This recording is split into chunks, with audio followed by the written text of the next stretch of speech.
এক ভয়ঙ্কর অ্যাক্সিডেন্টের সাথে মৃত্যু হয়ে যায় ছোট বোনের।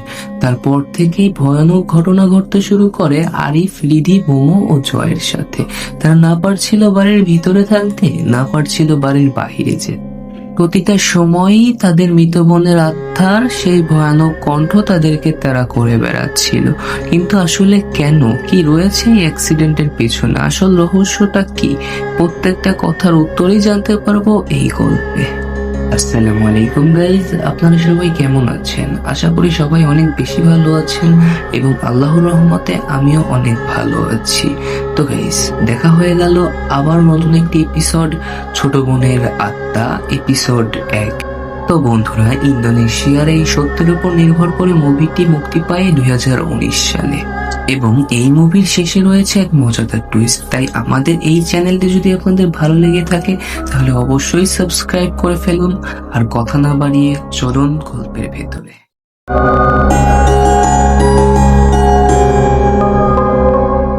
ঘটনার শুরুতেই আমরা দেখতে পাই একটি অন্ধকার ঘরে মোমো নামক এক মেয়েকে শয়তান প্রসেস করে রেখেছিল এবং সেখানে উপস্থিত ছিল তার 4 ভাই বোনও। এবং সে তার ভাই বোনদেরকে একটাই কথা জিজ্ঞাসা করছিল যে সে কেন তাকে একা ফেলে রেখে এসেছে, তার একা লাগছে, সে যেন তাদের সাথে যায়। তখন সেখান থেকে বড় ভাই আরিফ বলে ওঠে, এটা কখনোই মোমো হতে পারে না, এটা মোমো হলেও এর ভিতর রয়েছে সুফির আত্মা। তখন আরিফ তাকে স্পর্শ করে তার হুঁশ ফেরাতে চাইলে তখন আমরা দেখতে পাই আরিফের কিছু একটা হয়ে যায় এবং তাকে স্পর্শ করা ছিল জয় ও নিধি। তারপর তাদের 4 ভাই বোনেরই একসাথে চোখ সাদা হয়ে যায় এবং তাদের 4 জনের মুখ থেকে কালো ধোঁয়া বের হতে থাকে। তারপর দেখতে পাই দৃশ্য পরিবর্তন হয়। এই ঘটনার কয়েকদিন আগে এলাকার কিছু গুন্ডারা জয় নামক একটা ছেলেকে হামলা করে এবং তাকে ভয় দেখাতে থাকে তাকে ছাদ থেকে ফেলে দিবে। মূলত এর কারণটা হচ্ছে এই গুন্ডাগুলো অনেকদিন যাবৎ জয়ের কাছে টাকা পায়। তখন জয় এর উত্তরে বলে, আমাকে 1 সপ্তাহ সময় দাও, আমি যদি তোমাদের টাকাটা পরিশোধ না করতে পারি তাহলে এই যে নিচে থাকা যে গাড়িটা দেখছো এই গাড়িটা তোমাদের। জয়ের কথা বলার কারণ হলো এই নিচে থাকা গাড়িটা ছিল জয়ের ভাই আরিফের। তারপর সেই গুন্ডারা জয়কে ছেড়ে দিয়ে চলে যায়। এরপর আমরা দেখতে পাই আরিফকে, যে কিনা একটা ভালো কোম্পানিতে জব করত। এই জবের কারণে তার কাজের প্রেশারটাও ছিল অনেক, সে কোনো ছুটি পরিবারের সাথে কাটাতে পারতো না, যে বিষয়টা অলরেডি বস লক্ষ্য করে ফেলেছিল। এজন্য বস তাকে এসে বলে, এইবারের ছুটিটা তুমি তোমার পরিবারের সাথে কাটাতে পারো। এবং সে আরো বলে যে আজকে রাতে যে ইম্পর্টেন্ট একটা মিটিং আছে সেই মিটিংটাও চাইলে তুমি অ্যাটেন্ড নাও হতে পারো, অর্থাৎ সেই মিটিংটা আমি একাই হ্যান্ডেল করে নিতে পারবো।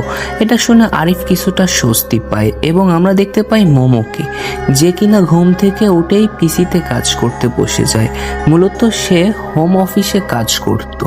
ঠিক সেই সময় আরিফ তাকে কল দেয় এবং তার ছুটির কথা জানায়। শুধু তাকে না, তার সব ভাই বোনকেই জানায়। এদিকে আমরা দেখতে পাই তার আরেকটা বোন নিধি, যে কিনা ফ্যাশন ডিজাইনার, তার কাছে একটা ক্লায়েন্ট থাকায় সে আরিফের কলটা রিসিভ করতে পারে না।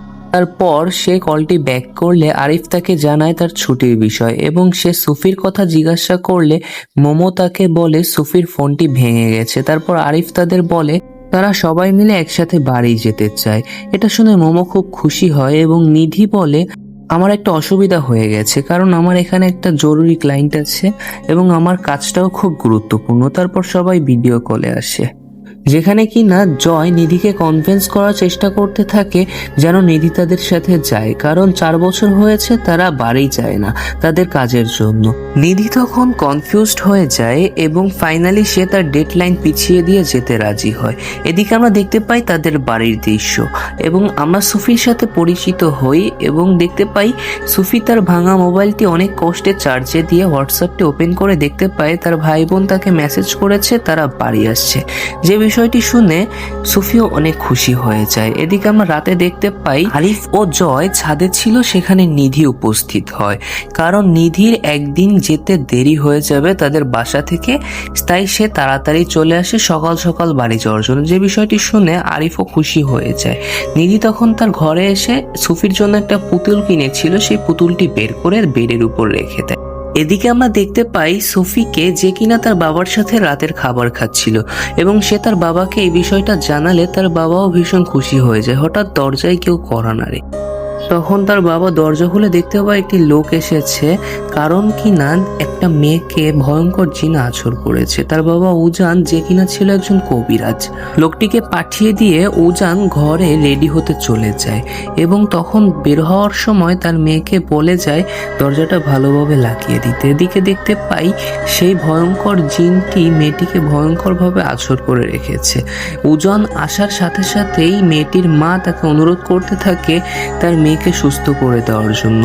আমরা জানতে পারি সেই মেয়েটির সাথে যে জিনটি সেটা এসেছিল একটা জঙ্গল থেকে, অর্থাৎ সেই মেয়েটি একটা জঙ্গলে গিয়েছিল, সেখান থেকে আসে এবং সেই জিনটি উজানের কাছে সাহায্য চেতে থাকে, কিন্তু উজান তার বিষয়ে কোনো পাত্তা না দিয়ে সেই মেয়েটির ভিতর থেকে জিনটিকে বের করে ফেলে এবং উজানের মা বাবাও খুশি হয়। পরদিন সকালে আমরা শহরের দৃশ্য দেখতে পাই, যেখানে কিনা সবাই রেডি হয়েছিল বের হওয়ার জন্য।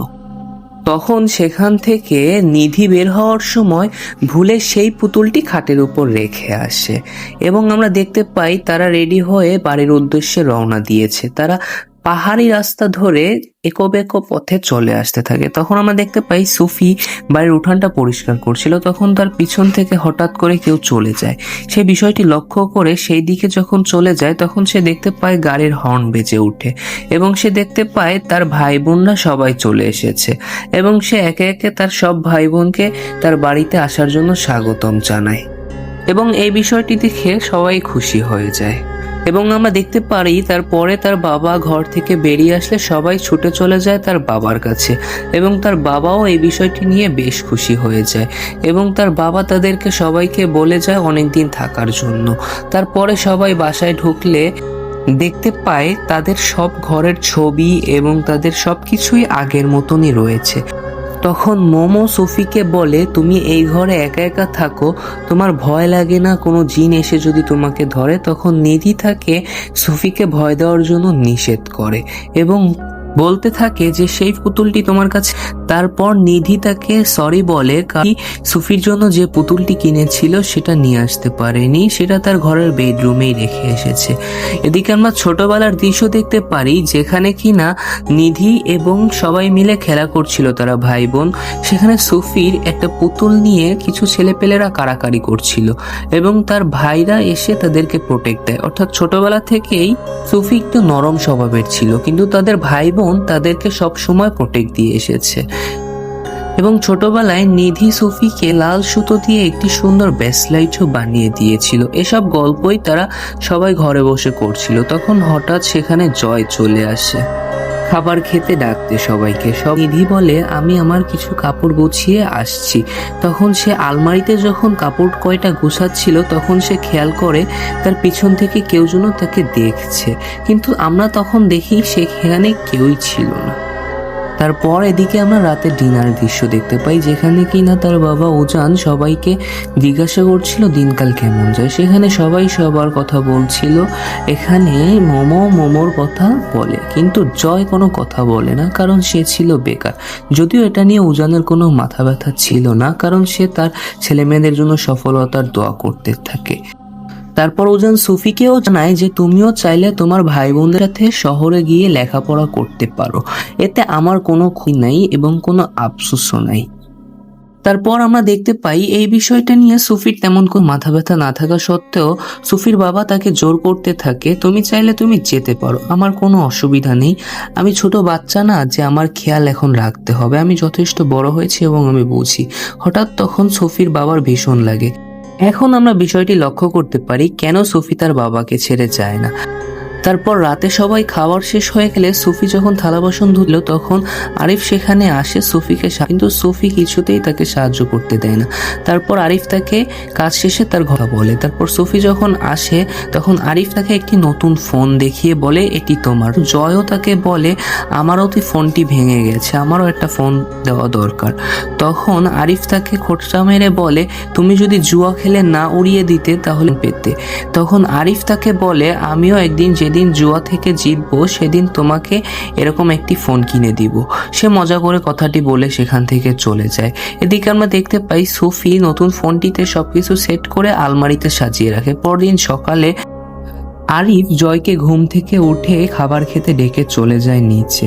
সেখানে আমরা দেখতে পাই আরিফ আগে চলে এসেছিল এবং একটি ছবি দেখতে পাচ্ছিল যেখানে কিনা তার মাও ছিল। তারা সপরিবারে মিলে এই ঝর্ণার কাছে ছবিটি তুলেছিল এবং ছবিটি আরিফ দেখতে থাকায় কিছুক্ষণের মধ্যেই সব ভাই বোন চলে আসে এবং নিধি সুফিকে বলে তাকে মার্কেটে নিয়ে যাওয়ার জন্য তার কিছু জিনিস কেনার খুবই প্রয়োজনীয় এবং সেখানে আরিফ এসে বলে আজকে আমরা সেই ঝর্ণার কাছে যাব। তো বন্ধুরা, এই গল্প থেকে বিদায় নিলাম। দেখা হবে নতুন গল্পে, অর্থাৎ ছোট বোনের আত্মা এপিসোড 2-তে দেখা হবে। সবাই সাথে থাকবেন এবং এই গল্পটি আপনাদের কাছে কেমন লাগলো ছোট বোনের আত্মা এপিসোড 1। গল্পটি যদি ভালো লেগে থাকে লাইক করবেন, কমেন্টে মতামত জানাবেন এবং সাবস্ক্রাইব করতে ভুলবেন না। আর হ্যাঁ, বেল আইকনটি ক্লিক করতে কিন্তু একদমই ভুলবেন না, কারণ এপিসোড 2 আসলে জন্য সবার আগে আপনার সামনে যায়। আল্লাহ হাফেজ, বিদায় নিচ্ছি, দেখা এপিসোড 2-তে।